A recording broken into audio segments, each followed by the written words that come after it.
म्हणे महाराष्ट्र बदनाम करणाऱ्यांना सोडणार नाही.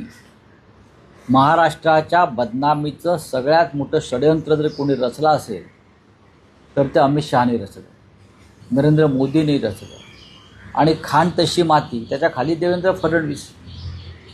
काय बदनामी केली महाराष्ट्रात? सत्य बोलणं ही बदनामी आहे का महाराष्ट्राची? महाराष्ट्रातले आमदार खासदार 50-50 कोटीला विकले आणि विकत घेतले, ही काय महाराष्ट्राची बदनामी नाही?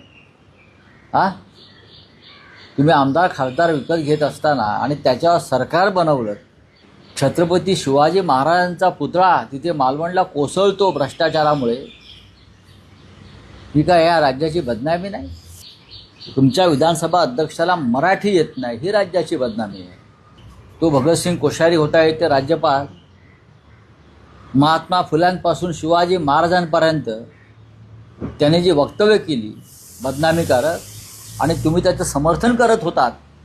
शिवरायांच्या बदनामीचं, महात्मा फुल्यांच्या बदनामीचं, डॉक्टर आंबेडकरांच्या बदनामी, जी काय महाराष्ट्राची बदनामी नाही?